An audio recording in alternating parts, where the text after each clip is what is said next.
Nanti kalau saya tanya bagaimana cara iblis menggendong Tuhan Anda, bisa nggak Anda jawab itu? Bagaimana cara iblis membawa Tuhan Anda? Itu menjadi pertanyaan sampai detik ini loh.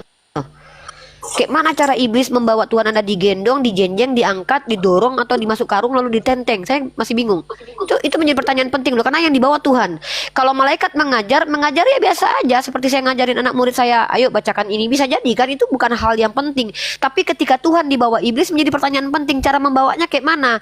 Digendong masuk karung dulu, diikat kakinya di bawah, atau kakinya duluan ke bawah, atau gimana? Saya nggak ngerti gitu loh. Itu penting buat saya harusnya, karena dengan begitu saya tahu suatu hal padahal tidak. Kemudian dua malaikat mendatanginya, lalu salah satu dari keduanya duduk di kepalaku dan yang lain duduk di kedua kakiku. Maka yang duduk di kepalaku berkata kepada yang duduk di kedua kakiku, atau yang duduk di kedua kakiku berkata kepada yang duduk di kepalaku, sakit apa? Sakit laki-laki ini. Ia berkata, dia terkena sihir. Ia berkata, siapa yang menyihirnya? Ia berkata, Lubaid bin Al-Asom. Ia berkata, dengan apa ia menyihirnya? Ia berkata, dengan bulu rambut bekas sisir Nabi Muhammad dan mayang serbuk kurma jantan di sumur Zarwan yang diletakkan di bawah batu besar. Aisyah berkata, lalu Nabi SAW bangun dari tidurnya. Hantu, kau tengok nabiku ini. Nabiku bangun dari tidurnya. Kenapa? Karena nabiku diselamatkan oleh Allah. Nah sekarang kutanya sama kau, Tuhan kau mati 3 hari, bapaknya kemana? Nah, Tuhan kau yang mati 3 hari itu bapaknya kemana? Bapaknya Tuhan loh. Ini nabiku seorang manusia loh, diselamatkan oleh Allah dari pengaruh sihir ya. Tuhan kau mati diracun, ditombak Hansip Romawi, nggak bisa kalian menjelaskan. Nah, kalian terima itu sebagai Tuhan. Nih, kutunjukkan bahwa sihir itu bukan hanya datang dari iblis, tapi juga datang dari malaikat Harut dan Marut. Ini kalian ya. Kalian apa korelasinya? Di sini dikatakan orang beriman, iblis tidak akan berkuasa. Ya, setan tidak akan berkuasa kepada orang beriman ya. Nih, setan tidak ada kuasanya atas orang-orang beriman. Setan tidak dapat mengapa-apakan Nabi Muhammad, karena Nabi Muhammad dilindungi oleh Allah. Bahkan Nabi Muhammad diutus malaikat kepadanya. Perhatikan ini ya. Kalian kubahas ini secara tuntas. Di sini tentang sihir, mereka mengikuti apa yang dibaca oleh setan-setan pada masa kejayaan Raja Sulaiman, dan mereka mengatakan bahwa Sulaiman itu mengajarkan sihir. Padahal Sulaiman tidak kafir, tidak mengerjakan sihir. Tahu kalian siapa yang mengajarkan sihir? Ini dia ya. Satu, setan-setan yang kafir. Yang kedua adalah malaikat Harut dan Marut. Ini dia ya. Lalu malaikat Harut dan Marut juga mengajarkan sihir untuk menguji orang-orang di Babilonia. Jadi kalian bilang itu semua dari setan. Ya, itu ujian ilmu pengetahuan yang diajarkan oleh malaikat untuk menguji orang Babilonia. Itu ada dalam surah Al-Baqarah ayat 102. Jadi tidak ada kaitannya dengan iblis yang menguasai Nabi Muhammad. Mana ada? Buktinya Nabi Muhammad bangun waktu itu. Yang tidak aku terima, kau Kristen menambahkan kata yang tidak ada dalam hadisku. Binatang kau, iblis kau, Kristen. Nah, kau tengok nih, ku counter kau ya. Kau tengok Tuhan kau mati ditombak ini ya. Nih ya. Tuhan kau mati ditombak aja nggak kau pikirkan. Jangankan setan, Hansip Romawi aja berkuasa atas Tuhanmu ya. Bahkan Tuhanmu dipijak kepalanya sama manusia. Itu Tuhan, itu begitu. Itu Tuhan ya. Kau mengkritisi Nabi kami yang bahkan tidak masalah kemudian sehat dan sembuh ya. Kau samakan manusia yang dimuliakan, yang dilindungi oleh Allah dengan Tuhan, anak Tuhan loh, mati ditombak, bahkan kena racun. Ya, kurang ajar dia tadi menambahkan apa yang betul. Makanya saya nggak percaya kepada orang Kristen. Mereka tukang fitnah, pendusta, menambah-nambahi. Dikatakan Nabi Muhammad 6 bulan kena sihir. Naiklah darahku, kurang ajar kalian. Terbukti bahwa kalian itu penyembah iblis, karena hanya iblis lah yang menambah-nambahi sesuatu yang tidak tertulis. Kurang ajar kau. Tuhan kau mati, kau pikirkan itu. Lanjut. Kurang ajar loh dia menambahi kata-kata di dalam hadis itu. Ajar banget. Kristen itu kerjaannya begitu. Ini pilih sendiri atau kenapa? Pertanyaanku, aku nggak bisa naikin orang. Aku nggak bisa. Aku nggak dicentang yang birunya. Nggak, kenapa kalian itu harus memfitnah hadis? Hadis saja kalian fitnah loh. Kenapa kalian harus menambahkan sesuatu yang tidak ada? Tidak ada di situ dikatakan Nabi 6 bulan kena sihir. Nabi pernah tinggal di rumah Aisyah selama 6 bulan. Nabi pernah tinggal di rumah bersama Aisyah 6 bulan. Lalu Nabi pernah kena sihir. Kalian tambahkan Nabi 6 bulan kena sihir. Binatang kau. Itulah binatang. Allah yang katakan kalian binatang. Kata Allah menyuruh kaum kafir sama seperti pengembala bicara kepada hewan ternak. Memang binatang, pantas kalian masuk neraka jahanam karena kalian menyesatkan banyak orang. Kalian Hadis kami kalian pelintir, kitab kalian pelintir nggak apa-apa. Mau kalian robek ke kitab kalian pijak, kalian bakar, kalian suluh lo gicrot menginjaknya nggak apa-apa. Jangan hadis kami kalian pelintir-pelintir, biadab, penipu. Kalau penipuan di sini nggak ada cerita depanku nggak ada cerita kalian bisa nipu. Kurang ajar menipu-nipu ke depanku. Kau pikir aku nggak baca itu? Agi buka mimnya. Udah saya undang. Agi, selamat siang, buka mimnya. Ya, selamat siang, Naga. Agama apa? Kristen. Kristen. Oke, di mute dulu, kita sapa dulu. Napit Tupulu. Napit Tupulu, selamat siang, agama apa? Napit. Oke ya, saya turunkan, Anda tidak menjawab ya. Yang nggak masuk akal tuh kitab kalian tuh ya. Ini aku tunjukkan datanya. Sarah Luntungan. Selamat siang, agama apa? Sarah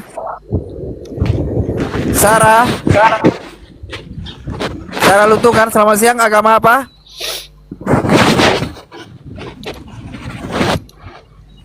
Halo? Saya panggil 2 kali lagi, Sarah. Oke lah ya. Oke, Uni. Agi. Nah, Lanjut saya nih. ya sekarang saya counter ya. Nah, ini yang saya bingungkan dengan orang Kristen ini. Kalian Nabi Muhammad yang manusia yang dilindungi oleh Allah, bahkan dia disembuhkan dari sihir itu, artinya tidak berkuasa, tapi kalian menerima Tuhan kalian dilecehkan secara seksual. Nih, Tuhan kalian ini, ya. Nih, bingung aku. Tuhan kalian nggak harga dirinya udah nggak ada loh. Yesus juga korban pelecehan seksual ketika disalib. Tuhan kalian nggak punya harga diri.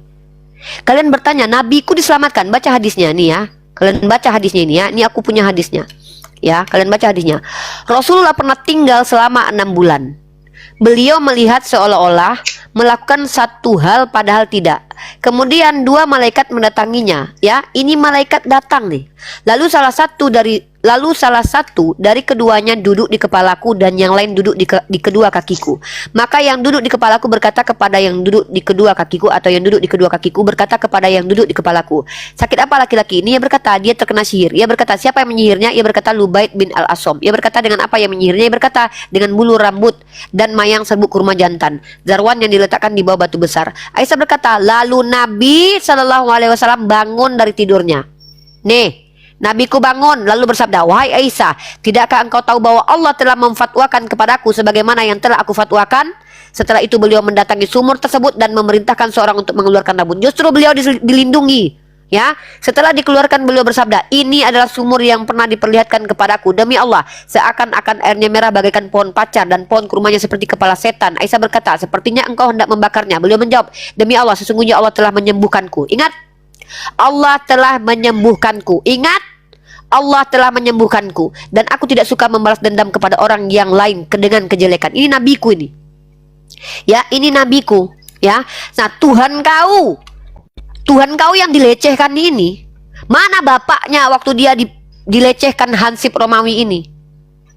Kok harus nunggu 3 hari dulu Tuhan kalian dilecehkan baru bapaknya datang menghidupkan dia? Ini faktor kesengajaan Tuhan, anak Tuhan dilecehkan. Ini Tuhan kalian. Nabiku tidak diizinkan dikena sihir, disembuhkan oleh Allah Azza wa Jal. Ini tandanya dia nabi. Tuhan kalian datang ke dunia, ditolak orang Yahudi, betulan mati dia, meningcoy. Mati betulan dia. Nih, dilecehkan. Korban pelecehan dia tuh. Tuhan kalian nggak ada harga diri. Masa Tuhan kok korban pelecehan? Yang betul aja kalian, dan itu kalian terima itu. Kalian kritisi nabiku yang diselamatkan oleh Allah dari sihir. Tuhan kalian dilecehkan. 3 hari lagi matinya. Kemana bapaknya waktu itu? Pertanyaanku cuma satu. Kenapa bapaknya nggak bantuin dia waktu dia ditombak minimal setengah hari lah gitu? Nabiku itu langsung disembuhkan oleh Allah. Nah ya kan? Kan tengok framingnya, 6 bulan kena sihir. Inilah kerjaan kalian, menambahkan sesuatu yang tidak ada. Rasulullah pernah tinggal selama 6 bulan. Kau tambahkan di situ, Rasulullah kena sihir 6 bulan. Kau orang Kristen yang menunjukkan kau penyembah iblis. Karena Siapa yang bilang? Kitab kau sendiri ini ya. Barang siapa yang menambah-nambahi itu adalah apa? Tidak boleh menambah-nambahkan sesuatu yang tidak tertulis. Itu kata kitab kalian. Ini kalian orang-orang Kristen yang penuh kebencian. Tuhan kalian dilecehkan. Nabiku diselamatkan. Nah, itu ya. Dan bahkan Tuhan kalian dikuncang-kuncang sama iblis, diuji sama iblis, ya. Yesus dicobai iblis nih. Tuhan kalian, katanya iblis tidak berkuasa kepada Tuhan. Tuhan kalian ini dikuasai iblis. Nih, bahkan Tuhan kalian mengikuti perintah setan. Kutunjukkan ya, kutunjukkan Tuhan kalian mengikuti perintah setan. Nah, nih, mau membandingkan Tuhan kalian dengan nabi saya, nggak ada apa-apanya Tuhan kalian. Nih ya, perhatikan ini. Maka Yesus dibawa oleh roh ke padang gurun untuk dicobai iblis. Dan setelah berpuasa 40 hari dan 40 malam, akhirnya laparlah Yesus. Lalu datanglah si pencoba. Dosennya Tuhan kalian iblis loh. Aku yang nguji, aku tuh dosen. Ini Tuhan kalian yang jadi dosennya iblis. Memvalidasi ketuhanan Tuhan kalian iblis. Nah, lalu datanglah si pencoba itu dan berkata kepadanya, jika engkau anak Allah, perintahkanlah supaya batu-batu ini menjadi roti. Tapi Yesus menjawab, ada tertulis manusia hidup bla bla bla. Debat sama iblis, ya. Iblis membawanya loh. Kemudian iblis, Tuhan kalian digotong sama iblis ke kota suci, dibawa Tuhan kalian. Siapa lebih berkuasa ini? Tuhan, kemudian iblis membawanya ke kota suci dan ditempatkan dia di bumbung bait. Tuhan kalian kayak boneka, dibawa-bawa. Lalu berkata padanya, jika engkau anak Allah, jatuhkan dirimu ke bawah. Ini Tuhan kalian aja nggak berdaya di hadapan iblis. Paham kalian? Kalian samakan Tuhan kalian dengan nabi saya. Rendah sekali Tuhan kalian, jauh di bawah nabi saya. Nabi saya diselamatkan. Tuhan kalian ada nggak diselamatkan? Ada nggak? Iblis aja menyobai Tuhan kalian kok. Ya. Nah, itu lagi. Belum lagi Tuhan kalian ikut kehendak setan. Ya. Kalau Tuhanku menerima permohonan setan, Tuhan kalian enggak ikut perintah setan. Nih. Tunjukkan kalian. Rendah kali harga diri Tuhan kalian di depan nabi saya, nggak ada apa-apanya. Ya. Nih, kita buka lagi data-data. Saya suka. Kalau kalian mau menghujat, minimal buktikan bahwa kalian tidak menambah-nambahi. Kalau saya cuma sekedar membaca, ya, saya tidak perlu menambah-nambahi yang tidak ada di kitab suci kalian. Baca dengan baik dan benar. Nah, lihat nih. Kalian udah kukuasai, udah di kepalaku kitab kalian itu semua. Ya. Suruh bertanya dulu yang lain, Bang Naga. Aku mau kasih data dulu nih. Bang Faruk lagi di situ, cuma Uni si Agi nih yang Kristen nih di atas. Ya, suruh si Agi bertanya nih. Nah, ya. Oh, Agi, buka mic. Silakan bertanya Agi. Buka mic-nya. Agape.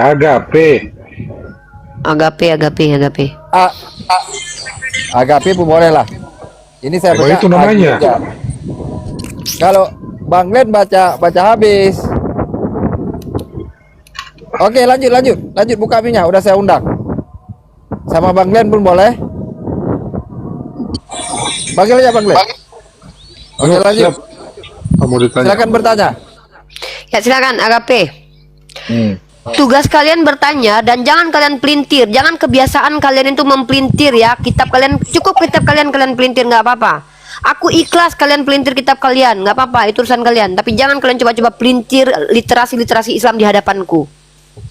Nggak ada toleransi terhadap penipu di hadapanku. Nggak ada. Penipu itu kejahatan. Penipu kejahatan. Salah nggak masalah ya. Oh, saya salah baca Uni. Oke, saya nggak akan marah. Saya typo Uni. Oh, nggak apa. Saya belum paham Uni. Nggak apa-apa. Tapi penipu, enyah kau iblis di hadapanku ya. Penipu, iblis itu penipu ya. Tidak tertulis ditambah-tambahi. Binatang. Aku nggak butuh penipu ya. Aku butuh orang-orang yang mau belajar. Silakan Agape. Oke, salam toleransi Umi. Ya, Agape jangan ditiru kawanmu Kristen tadi ya, mempelintir hadis kami. Saya tidak setuju dengan penipu-penipu seperti itu ya. Kalau saya silakan. Saya kan bukan orang intoleran, tapi toleransi ya, itu penting bagi bangsa Indonesia. Oke, saya ingin bertanya tentang ada pernyataan tadi soal apa sihir itu, Umi? Ya. Terkait dengan tadi sempat Umi katakan bahwa malaikat itu mengajarkan tentang sihir. Ya, saya kasih kamu datanya ya. Jadi sihir iya. itu adalah kemampuan ya, sebuah kemampuan ya. Kalau dalam para nabi itu mereka punya mukjizat. Ada kejadian luar biasa yang bisa dilakukan oleh seseorang. Nah, saya bacakan kamu ayatnya dalam surah Al-Baqarah ayat ke-102 ya. Dan mereka mengikuti apa yang dibaca oleh setan-setan pada masa kerajaan Sulaiman, dan mereka mengatakan bahwa Sulaiman itu mengerjakan sihir. Padahal Sulaiman tidak kafir, tidak mengerjakan sihir. Yang pertama kamu baca ini saya tandai ya. Hanya setan-setan itulah yang kafir dan mengerjakan sihir. Mereka mengajarkan sihir kepada manusia, dan apa yang diturunkan kepada dua malaikat di negara Babil atau Babilonia, yaitu Harut dan Marut. Sedang keduanya tidak mengajarkan sesuatu kepada seorang pun sebelum mengatakan, sebelum para malaikat itu mengajarkan sesuatu kepada manusia pada waktu itu, mereka mengatakan dulu, sesungguhnya kami hanya cobaan bagimu, sebab itu janganlah kamu kafir. Maka mereka mempelajari dari kedua malaikat itu apa yang dengan sihir itu mereka dapat menceraikan antara seorang suami dengan istrinya, dan mereka itu ahli sihir tidak memberi mudarat dengan sihirnya kepada seorang pun kecuali dengan izin Allah. Dan mari kita bahas konteksnya secara realitas ya. Kalian tahu tidak orang Yahudi? Orang Yahudi itu punya kitab Zohar. Ya, orang Yahudi identik dengan mistik. Kami umat Islam percaya ada sihir. Makanya orang yang menyihir Nabi Muhammad itu kalau tidak salah orang Yahudi ya Bang Glenn ya. Nanti aku cek orang Yahudi kalau tidak salah. Nah, jadi kalau kita bicara tentang kitab Zohar, ya.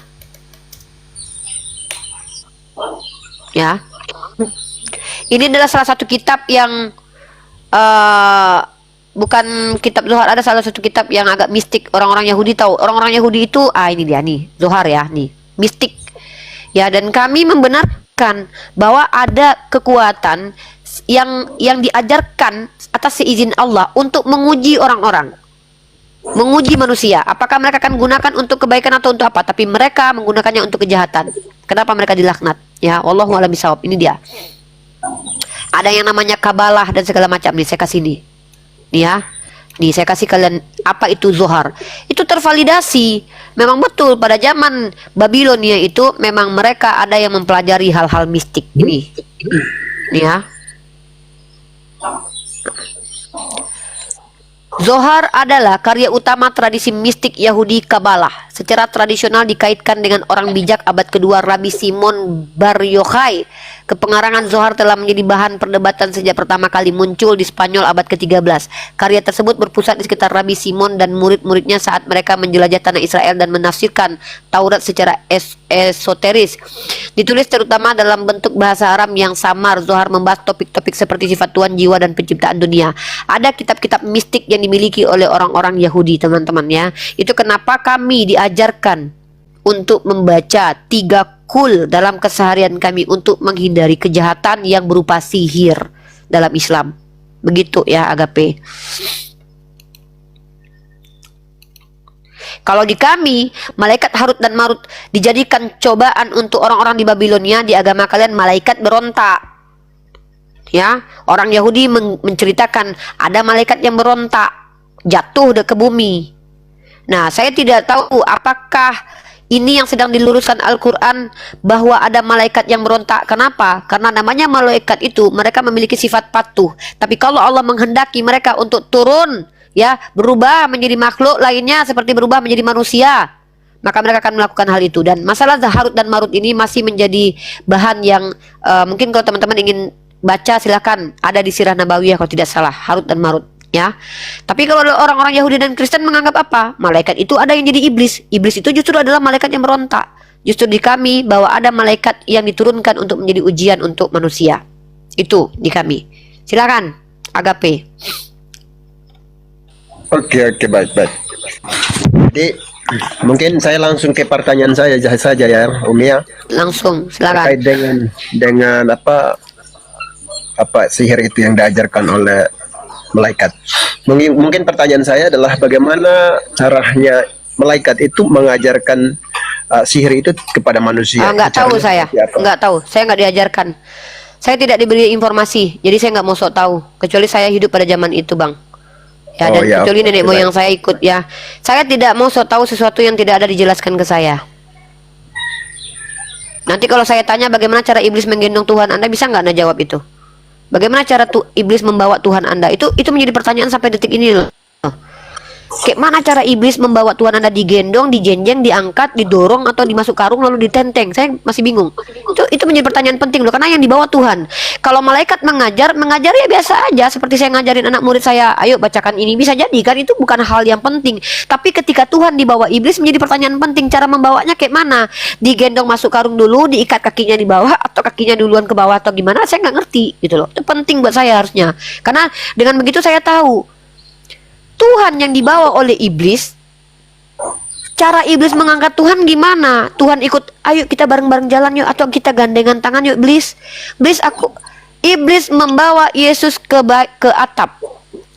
Ini kan manusia yang bisa berjalan di atas air. Apakah dia ikut di belakang? Apakah dia bergandengan pegang adik bang atau apa? Atau digendong di atas bahunya iblis? Atau digendong gini sama iblis? Atau digendong di belakang iblis, atau jangan-jangan bergandengan tangan, atau dia ya kamu duluan depan aku di belakang. Lah ngapain mau ikut sama iblis kan? Itu pertanyaannya. Itu baru jadi pertanyaan. Tapi kalau bagaimana cara malaikat mengajarkan, nggak penting. Kenapa? Bahkan malaikat Jibril bisa berubah menjadi manusia untuk mengajarkan Nabi Muhammad apa itu iman. Itu bang, ya. Pertanyaan yang penting, bagaimana cara iblis mengangkat Tuhan Anda? Itu digendong, dijinjing, diterawang, atau dikecilin dulu, lalu dimasukin ke dalam saku, atau diapain gitu, atau diseret. Saya nggak habis pikir kalau diseret gitu. Tuhan diseret iblis, gokil banget cok.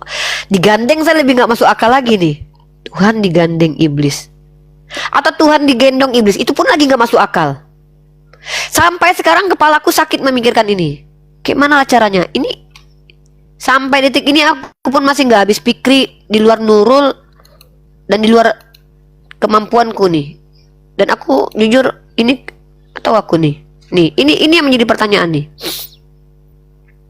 Nih. Ini gara-gara kata-kata ini nih. Kemudian iblis membawanya. Iblis lo bawa Tuhan loh. Kemudian iblis membawanya ke kota suci. Itu yang menjadi pertanyaan gitu loh. Karena kenapa itu menjadi pertanyaan penting bagi saya pada akhirnya? Di situ menunjukkan pada waktu itu, apa betulkah dia Tuhan? Ini Tuhan loh, nggak? Tuhan dibawa iblis loh. Kalau Nabi dibawa iblis masih mending sebagai ujian ya. Misal Nabi Muhammad dibawa iblis, diculik Nabi Muhammad misalnya. Sama seperti itu, ya kan?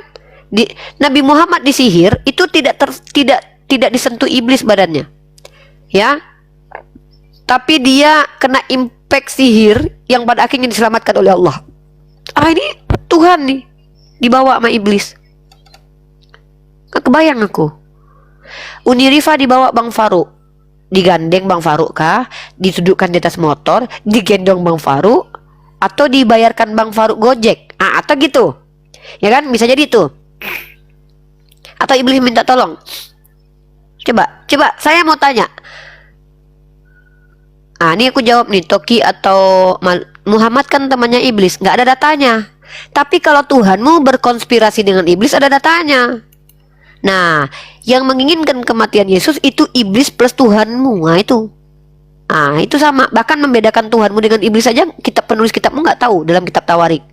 Dikatakan bangkitlah murka Tuhan, tahu-tahu bangkitlah murka iblis di ayat yang lain. Ya, itu membedakan Tuhanmu dengan iblis saja kok nggak bisa sama-sama roh soalnya.